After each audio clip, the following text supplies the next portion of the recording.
넷플릭스에서 지금 스트리밍 중인 아주 재밌는 드라마가 있습니다. 이름은 트랜스 아틀란틱이라는 이제 드라마입니다. 보신 분이 혹시 계신가요? 7부작으로 구성된 드라마이고요. 내용은 이제 1940년대 이제 나치 정권이 이 수많은 유대인들을 수색하고 또한 이제 프랑스 침공을 진행시킨 이후에 이야기를 다루고 있습니다.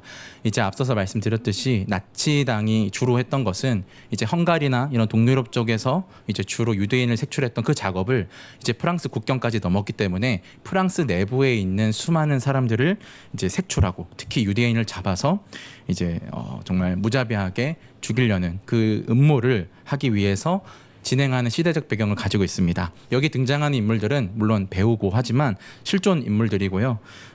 긴급구조위원회라고 이름을 붙인 사람들이 활동을 하면서 실제로 많은 유대인과 학자들을 이렇게 미국으로 보낸 이야기입니다. 그래서 그런지 제가 이제 무겁게 얘기를 말씀드렸는데 워낙에 무거운 사건이죠. 그런데 이 드라마를 보시면 아시겠지만 배우들이 시종일관 웃습니다. 웃고요. 또 유럽 배경, 또 프랑스 배경이기 때문에 너무 아름다워요. 또 색감도 얼마나 또 잘 이렇게 했는지 보면 볼수록 너무 아름다운 화면과 이런 모습에 대비되어서 아주 비극적인 이야기가 전개가 됩니다. 그들에게 이들이 도움을 주는 대표적인 사람으로 다음 사진 보시면 이런 사람들에게 일단 대표적으로 도움을 줬다고 합니다. 철학자 한나 아렌트, 그리고 초현실주의 화가 막스 에른스트, 그리고 거장 마르크 샤갈 모두 유대인이고요. 이 사람들을 구하기 위해서 돈 그리고 수많은 어떤 비밀리에 진행했던 일들이 있었습니다. 그래서 결국 구해냅니다. 그런데 안타까운 거는 이제 이 드라마에서 계속해서 처음부터 나오는데 어떻게든 구하고자 했던 한 명의 VIP가 있었습니다. 이 사람을 구하기 위해서 이 긴급구조위원회는 특별 자금도 마련하고 특별한 기회를 통해서 어떻게든 데려오려고 하였습니다. 하지만 이 구조를 받아야 됐던 그 사람조차도 이미 구속의 경험이 한 번 있었고요. 이제 구속이 됐기 때문에 수많은 고문을 당했던 학자였습니다. 그래서 그런지 이 극도의 불안감을 이기지 못해서 늘 마약을 했어요. 이 기간 동안에 계속해서 도망 다니는 와중에 마약을 하고 또 건강 관리를 못 해가지고 그 피레네 산맥 넘기 직전에 이제 마약 중독으로 약물 중독으로 사망을 하게 됩니다. 그가 바로 발터 베냐민이라고 하는 한 명의 학자입니다. 이 발터 베냐민은 누구보다 생에 대한 의지가 강했습니다. 매우 강했기 때문에 이 절망이 너무 컸고요. 그 절망을 이기지 못하고 워낙에 이제 이 사람에 대해서 아시는 분은 아시겠지만 조금 이렇게 조용히 공부를 하던 사람이라 자신의 작품을 그냥 가방에 넣은 채로 한 번도 제대로 출판하지 못한 채로 그렇게 생을 마감하게 됩니다. 이 사람은 결국 못 오지만 이 가방이 미국에 이렇게 전달이 되어서 이후에 수많은 출판이 이루어지고 이후에 이제 예술과 철학에 많은 영향을 준 학자로 남아져 있습니다. 당시에 학자와 예술가들에게 직접적으로 특히 정부가 질문했던 한 가지 아주 극단적인 질문이 있습니다. 바로 적이냐 아군이냐라고 묻습니다. 이러한 질문에 대항해서 많은 사람들이 이제 시험을 봤죠. 너는 우리를 지지하냐? 그렇지 않으면 널 죽이겠다라고 나오기 때문에 예술 그리고 학자 이런 학문들을 진리를 추구하는 사람들이었지만 결국 굴복하는 사람들도 있었고요. 끝까지 어떻게든 굴복하지 않고 살아가고자 했던 사람들이 있었습니다. 이 사람들이 했던 것은 이제 전쟁을 발발시키고 또한 극단적인 민족주의를 마치 이제 좋은 어떤 사상으로 포장시키는 이 현실에 대해서 비판하기 위해서 또 직접적으로 하면은 이제 목숨이 걸려있기 때문에 과연 이 극단적인 모습 이면 인간은 도대체 어떤 존재인가라는 질문으로 계속해서 질문을 던지고 탐구를 합니다. 아까 말씀드렸던 베냐민도 이제 독일 출신인데요. 이 파시즘과 폭력을 긍정하는 정말 말도 안 되는 이 사회 속에서 베냐민도 이제 긍정을 요구받았습니다. 하지만 끝까지 긍정할 수 없었습니다. 그는 그래서 결국 이제 아까 말씀드렸던 어떤 인간의 이면에 대한 탐구를 언어라고 규정을 하고 인간은 존재의 본질을 전달하고 또 이해할 수 있는 언어적인 존재라고 일단 규정을 합니다. 그러니까 직접적으로 이 정치 체제에 대해서 왈가왈부하는 게 아니라 인간은 일단 언어적인 존재야라고 이 자신의 철학을 시작합니다. 그리고 이 현실을 이 언어적인 존재인 인간이 순수 언어라고 하는 것을 상실하고 잃어버리기 때문에 이런 파탄이 났다라는 얘기를 하게 됩니다. 유대인이었던 이 베냐민은 아주 재밌게 이 타락의 과정, 이 언어의 문제를 인간의 창세기의 창조와 타락의 이야기를 통해서 얘기를 합니다. 저희가 아는 그 창세기의 얘기를 언어라는 하나의 타이틀로 이제 철학을 전개를 하는데요. 간단히 말씀드리면은 하나님이 처음 사람을 만드시고 이제 생기를 불어넣으시죠. 이 창세기 2장에 이제 그 장면이 나오는데, 근데 그 장면을 이렇게 말합니다. 그거는 이제 순수 언어의 전달이었다라고 이제 철학자니까요. 그렇게 얘기를 하는 거죠. 그래서 아담은 아주 특별한 능력을 얻었는데 그건 바로 이름을 명명하는 일이라고 말합니다. 그래서 동물과 사물의 이름을 붙이는 뭐 이름 언어, 또 아담의 언어라고 불리는 아주 특별한 능력이 있었다고 합니다. 근데 그 능력은 뭐냐면은 하나님이 심겨놓으신 그 존재 어떤 본질, 아주 표한 순수한 모습을 꿰뚫을 수 있는 눈이 있었다고 합니다. 하지만 선악과를 취하게 되면서 그 눈은 잃어버리고 이 순수 언어는 사라지고 이 존재를 완전히는 이제 받아들이지도 못하는 되게 부분적인 이해로만 할 수 있는 존재로 전락했다라고 말합니다. 이제 그 극단을 이제 바벨탑 사건을 예로 들면서 결국 하나님을 대적했던 그 사람을 바벨의 언어를 가지게 된 사람이라고 칭하게 되고, 또 하나님이 이를 흩으시고 또한 언어를 완전히 분파를 시키셨죠. 그 모습을 이제 더 이상 인간은 서로 이해할 수 없는 존재라고 규정을 합니다. 하지만 그래도 이 사람은 참 긍정적인 부분은요, 이렇게 또 얘기를 하더라고요. 하지만 여전히 순수 언어가 남아있다고 합니다. 근데 그 모습은 바로 어린아이에게 남아있다라고 이제 말하면서 자신의 철학을 말하고 있습니다. 그의 말을 잠깐 들어보겠습니다. 제가 좀 긴데요, 제가 쭉 읽어드리겠습니다. 인간이 태초에 듣고 눈으로 보고 손으로 만진 것은 모두 살아있는 말씀이었다. 왜냐하면 신은 말씀이었기 때문이다. 입과 가슴 속에 이 말씀으로써 언어의 기원은 지극히 자연스러우며 아이들의 놀이처럼 지극히 가깝고 쉽다. 네, 이렇게 얘기를 했습니다. 적인지 아군인지 판단하려고 했던 그런 질문들에 대해서, 또 그런 질문을 하지 않으면은 목숨을 걸어야 되는 그런 아주 폭력적인 시대 속에 살면서 순수 언어의 회복을 외치면서 또한 아이들의 놀이와 아이들의 이 생활 속에 담겨있는 모방, 즉 미메시스 회복을 통해서 뭔가 새로움을 도모했던 사람이었습니다. 그가 끝까지 주장하고 결국 자신은 이제 생명을 잃었지만 얘기하고자 했던 것은 바로 인간이 다시 가져야 될 순수성에 대한 얘기를 끝까지 말하고 있습니다. 오늘 우리가 읽은 본문도 순수성이라고 하는 주제를 자주 접하게 되는 본문입니다. 예수님께서는 이제 제자들과 수많은 사람들을 만나게 되죠. 그때 오늘 말씀처럼 사람들이 이제 자신의 자녀들을 데리고 와서 예수님께 자신의 아이들을 이렇게 만져달라고 요청합니다. 즉 축복을 해달라고 말씀을 요청을 하는 거죠. 하지만 제자들은 이러한 사람들이 감히 예수님께 가까이 오는 것을 원하지 않았기 때문에 못 오게 합니다. 이 본문 표현으로는 꾸짖었다라고 표현합니다. 자신이 따랐던 예수님은 결코 마음대로 다가갈 수 없는 분이라는 생각이 있었나 봐요. 그런데 하지만 예수님은 이 사람들이 오는 것을 허락하시고, 또한 이런 자들이 오히려 하나님의 나라에 합당한 자라고 말씀하십니다. 또한 의미심장한 말씀을 하시면서 이 어린아이를 가까이 부르시고 축복하셨습니다. 우리 17절을 우리 한 번 더 읽겠습니다. 내가 진실로 너희에게 이르노니 누구든지 하나님의 나라를 어린아이와 같이 받아들이지 않는 자는 결단코 거기 들어가지 못하리라 하시니라. 예수님은 어린아이를 가까이 부르시면서 그들을 만지시고 축복하셨습니다. 어린아이들도 아마 이 따스한 예수님의 손길을 느끼면서 또한 예수님을 바라보면서 품속에 폭 안겼을 것입니다. 너무도 약하고 무지한 존재라고 취급받는 이 어린아이들 모습이 오히려 하나님께 나아가는 좋은 모습이라고 예수님께서는 말씀하십니다. 예수님을 따르고 또 메시아를 기다렸던 그 제자들, 그리고 수많은 군중들에게 오히려 이런 말들은 매우 비꼬게 들릴 수밖에 없는 말이었을 것입니다. 어떻게 이렇게 어린아이 같이 하나님을 다 바라본다고? 난 이거를 위해서 수많은 노력을 하고 기다렸는데? 라는 의문점을 가졌을 것입니다. 그런데 이 말씀 속에서는 분명히 예수님이 제자들을 향해서 말씀하신 아주 중요한 어떤 점이 있습니다. 그것은 바로 하나님 앞에서의 순수함이었습니다. 당시에 예수님은 공생애를 보내시면서 수많은 사람들을 만났습니다. 뭐 가까이는 이제 자신을 따르는 제자들이었겠죠. 물론 제자들도 아주 하나님의 나라를 기대하고 또 소망하는 간절한 사람도 분명히 있었을 것입니다. 하지만 이 하나님의 나라, 즉 그 당시에 로마의 압제로부터 해방되고 또한 메시아, 즉 왕이 될 존재 옆에서 나도 한 자리 하면 어떨까라는 욕심을 가진 채로 예수님을 따랐던 사람들도 있었습니다.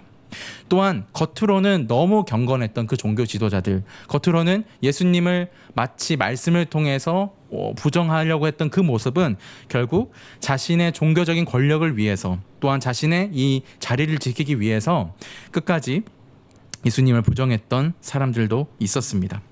겉으로는 너무 제자에다가 뭐 종교 지도자 너무 멋있고 정말 거룩한 모습이고 바른 모습이처럼 보이지만 사실 예수님이 말씀하셨던 그 순수함이라고 한 단어를 빗대어 보면은 그들은 언제나 무언가를 원했고 무언가를 취하기 위해서 기다렸고 또한 기회가 되면은 그걸 얻으려고 호시탐탐 노리고 있었습니다.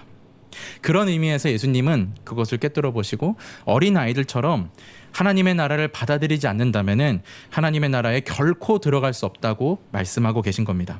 겉과 속이 다른 그 모습, 어떻게 보면 어른들의 삶의 모습을 안착한 그 사람의 마음을 관통하여서 이제는 너희들이 하나님 앞에서 어린아이처럼 그 순수함을 지키면서 믿음으로 살아갈 것을 예수님은 요청하고 계십니다. 또한 그 순수함이 우리 하나님 또 하나님의 나라를 참여하는 자들의 믿음의 기반인 것을 다시 한번 깨닫게 해주신 것입니다. 그렇다면 우리들의 삶은 좀 어떨까요? 하나님을 찬양하고 또한 예수님의 제자로 따르고자 하는 우리들의 삶은 순수한 마음을 과연 잘 간직하고 살아가고 있을까요? 여러분 어떠신가요? 저도 한번 이 말씀을 읽으면서 저 자신을 쭉 돌아봤습니다. 근데 제 자신을 이렇게 돌아보면 돌아볼수록 참 복잡하고 참 어렵게 생각하는 사람이구나 좀 생각이 들었습니다. 아직 짧은 세월을 살았지만 이제 저도 이제 30이라는 단어가 딱 넘고 보니까 뭔가 이제 순수함이라고 한 단어랑 조금씩 멀어지고 있는 저의 모습을 발견하였습니다. 나이가 들수록 뭔가 있는 그대로 좋아하는 게 너무 어려워지더라고요. 해야 할 건 너무 많고 뭔가에 몰입을 하려면은 또 뭔가 책임이 또 따르고 수많은 어떤 상황 속에서 옛날에 뭔가에 깊이 몰입하고 좋아했던 그 마음이 사라진 지 오래였습니다. 또한 책임져야 될 것이 늘어나니까요. 차라리 아무것도 하지 않는 게 더 낫다는 생각이 종종 들더라고요. 마치 제 마음속에 무력감처럼 찾아와서 야 이거 하면 또 뭘 해야 되고 이거 하면 또 내가 책임져야 되고 그럴 바에 그냥 아무것도 안 하고 싶다. 그냥 나 쉬고 싶다. 이런 생각만 가득할 때가 너무 많았습니다. 그래서 그런지 우리들의 삶은 참 어렸을 때는 너무 기쁘고 재밌고 한 것들이 그래도 몇 개는 됐었는데 이제는 삶을 돌아보면 너무 쓰디쓴 하루하루를 보내는 것 같다는 좀 생각이 들었습니다. 너무 우울한가요? 우리들의 삶의 기반이 순수함이 아니기 때문에 마치 내가 다른 어떤 일을 지향하고 내 기회를 잡아서 어떻게든 내가 살아야지 그런 수많은 어떤 전략과 생각들에 묻혀서 그토록 소중했던 순수함에 대한 생각을 못하고 있었습니다. 그런데 우리가 다시 한번 기억해야 될 사실은 하나님은 우리를 자녀로 부르셨다는 사실입니다. 예수님은 십자가 위에서 자신의 생명을 모두 쏟으시면서 우리에게 허락하신 단 한 가지 구원은 우리가 이 땅에 살면서 다른 것에 휘둘리고 그 진노의 자식이었던 우리가 그 안에서 무너지고 사라지는 것이 아니라 다시 한번 하나님의 자녀로 살아갈 수 있는 그런 구원의 삶의 기회를 얻었다는 점입니다. 예수님을 통해서 제자들이 원했던 높은 자리에 올라가고 또한 권력을 취할 수 있었던 것, 또한 종교 지도자들이 야 예수님 저 예수 그리스도 우리의 권력을 뒤흔드는 자야, 난 그가 말하는 것 절대 듣지 않아 라고 말했던 그 마음의 모양이 결국 자기 자신을 고난으로 이끄는, 고통으로 이끄는, 마치 순수함보다는 다른 것에 몰입하게 되어서 가장 중요한 걸 놓치고 스스로 고통의 자리로 나아가는 모습으로 나타나고 있습니다. 진정한 구원의 길은 두 팔을 벌려서 환영하시는 하나님께 나아가는 것입니다. 하나님의 초대를 받아들여서 매일의 삶을 하나님의 나라 가운데 살아가는 것입니다. 어린아이와 같이 우리는 우리에게 주어진 오늘의 삶을 가꾸어야 합니다. 그런데 이 우리의 삶을 다시 한번 순수함이라는 기반으로 돌아가기가 쉽지 않습니다. 하지만 우리를 관통할 수 있는 예수님께서 이들의 행동을 보시고 그 안에 없었던 그 순수함을 요구하셨던 그 말씀이 이미 우리에게도 왔고 또한 우리에게 말씀하시며 요구하고 계십니다. 우리는 다시 한번 이 순수함, 우리 삶을 관통할 수 있는 생명을 누릴 수 있는 참된 삶의 길로 나아가야 합니다. 순수한 마음을 회복해야 되면 어떻게 해야 될까요? 마치 어린아이와 같이 이제 하나님의 나라를 받아들이면 된다라고 말씀하셨는데, 그렇다면 정말 제가 아까 목사님 말씀해 주셨던 대로 제가 제 아들처럼 살아간다면 어떻게 될까요? 배고프면 막 울어버리고 막 옷도 제대로 막 안 입고 이러면은 이게 정신이 나간 사람이죠. 그럴 수 없습니다. 그러니까 맞지가 않아요. 어린아이처럼 산다는 거는 결국 추상적인 내용으로 변해버렸습니다. 다시 한번 우리가 좀 살펴봐야 될 거는, 예수님이 분명히 이 순수함이라는 것을 우리가 지킬 수 있도록 뭔가 특성이 있을 거라는 좀 생각을 가지고 좀 더 깊게 나아갔으면 좋겠습니다. 바로 이 첫 번째 모습은 소리를 내는 것이라고 생각합니다. 아이들은 자신의 상태를 외부에 적극적으로 막 어필합니다. 뭐 눈치를 보지 않아요. 정말 조용한 순간에도 조금이라도 자기를 불편해버리면 으악 하는 그 모습이, 저도 사실 아이를 낳지 않을 때 이해가 안 되는데 이게 어쩔 수가 없더라고요. 자신의 그 불편함과 그 뭔가 호기심, 좋아하는 거 거침없이 드러냅니다. 소리를 지르게 되는 거죠. 그런데 이 아이들이 이제 학교에 가게 되고 수많은 어떤 규율을 만나게 되면서 다른 삶의 형태가 납니다. 조용해지죠. 늘 조용히 해, 그만해, 이런 말만 듣다 보니까 점점 그 내면에서 끌어올랐던 그 소리들이 점점점 사라지게 되는 것입니다. 이제는 더 이상 저희들의 마음을 보면은 그 소리는 뭐 들리지도 않는 소리 같아요. 너무 작아져 버렸습니다. 또 안타까운 거는 그 초등학생들이, 뭐 세윤이도 이제 1학년 가르치잖아요. 1학년의 그 때묻지 않은 모습이 이제 학년을 거듭할수록 이게 달라진다 하더라고요. 근데 그 안에는 이렇게 시간을 지키는 연습들, 또한 선생님의 말씀을 듣는 것 너무 필요하지만, 우리는 그렇게 학습을 하면서 무언가를 잃어가고 있다는 것입니다. 하지만 신앙에서는 또 얘기가 다르죠. 신앙을 가지고 하나님 앞에서 나아가 믿음으로 사는 삶은 오히려 이 내면의 소리를 계속해서 깨우는 작업입니다. 오히려 하나님께 나아가서 하나님이 뭐 크게 말해라, 작게 말해라, 물론 이렇게 말씀하지 않지만 눈치 보지 않고 소리를 내야 되는 게 신앙의 삶입니다. 구약학자 월터 브루그만은 자신의 책 시편의 기도에서 이 시편을 읽는 거는 단순한 개인적 차원에서 이 감정만 토로하고 끝나는 것이 아니라 내면을 관통하는 수많은 소리들이 쌓여서 만들어진 그것을 읽는 것이라고 말합니다. 그는 이렇게 말합니다. 조금 긴데요. 제가 쭉 읽어드리겠습니다. 시편은 하나님이 인간에게 말하는 소리가 아니다. 그것들은 자신의 공통된 인간성의 소리이며 오랜 시간 걸쳐 모아진 것이다. 그 소리는 놀랍게도 진실하며 고리타분하지 않다. 동일한 문제와 가능성들이 인간의 깊은 내면에 존재하기 때문에 시편은 삶의 모습을 있는 그대로 묘사한다. 따라서 우리가 시편에게로 향한다는 의미는 바로 인간의 본연의 목소리 가운데로 들어가 그 목소리와 함께 서 있기를 선택하는 것이 된다. 너무 긴 내용이지만 간단하게 요약을 해서, 시편을 읽는 거는 그냥 단지 예배를 위해서, 뭔가 거룩한 마음, 그냥 내 감정 이렇게 듣고 얘도 이렇게 생각하네, 다윗도 그렇게 생각하네, 그렇게 끝내는 것이 아니라 수많은 사람들의 소리가 담겨 있는 아주 귀한 보고라고 말을 하는 거죠. 시편을 읽는다는 거는 그거를 마주하고 그 목소리와 함께 동일하게 나도 소리를 내고 소리를 또한 질러서 하나님께 토로하는 그 순간이라고 말하고 있습니다. 그런 의미에서 우리가 말씀을 대하고 또 하나님 앞에서 우리가 탄원하고 찬양하고 이런 행위들은 결국 우리들의 내면의 소리를 다시금 회복하는 작업입니다. 신앙을 가지고 산다는 거는 많은 사람들이 좀 오해를 하는 부분이 있죠. 마치 예수님을 믿으면 내가 너무 잘 되고 사회적으로 성공하고 또한 부를 얻고 이런 것이라고 우리가 생각할 수 있습니다. 그런 것들이 너무 많기 때문이죠.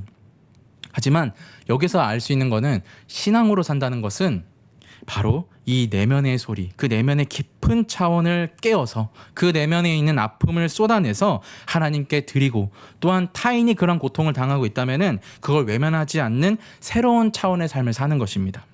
이것은 순수하게 순수한 마음으로 신앙을 살아가는 것은 결국 우리의 마음을 하나님 앞에서 가감없이 쏟는 행위입니다. 마치 아이가 배가 너무 고파서 소리를 꽥꽥 지르는 그 모습이 우리들이 하나님 앞에서 가져야 될 모습입니다. 우리 옆 사람에게 좀 얘기를 해줍시다. 좀 그렇지만 하나님께 쏟아냅시다. 옆 사람에게 네, 한 번 더 얘기해 보겠습니다. 하나님께 다 드립시다. 두 번째 모습입니다. 바로 시간을 잇는 것입니다. 요즘 제 아들이 이제 돌을 지났어요. 근데 돌 지나니까 정말 사람이 되더라고요. 네. 사람이 되어서 이게 소통도 하고 반응도 하고 그런 모습이 좀 너무 새롭습니다. 그런데 이 성장 과정에서 좀 독특하게 보여지는 모습이 있더라고요. 어제 제가 이제 아이를 씻기고 이게 나왔는데 저는 이제 정리하느라고 이제 돌보지 못하고 저희 아내가 다른 일을 하고 있었는데 혼자 막 뭔가 열심히 하고 있더라고요. 그 뭔가 봤더니 장난감에 버튼을 누르는데 정말 혼신을 다해서 너무 재밌게 막 놀고 있는 거예요. 그래서 얼마나 노나 봤더니 그 버튼 누르는 걸 한 10분 정도 계속 반복하면서 이제 놀고 있는 거죠. 그 모습이 어떻게 보면 어린 나이에 뭐 당연한 모습이라고 볼 수 있지만 이렇게 무언가에 몰입하고 또한 반복해 나가는 것을 끊임없이 즐기고 또한 좋아하는 모습이 이 아이들의 순수함이 드러나는 순간이라고 생각이 들었습니다.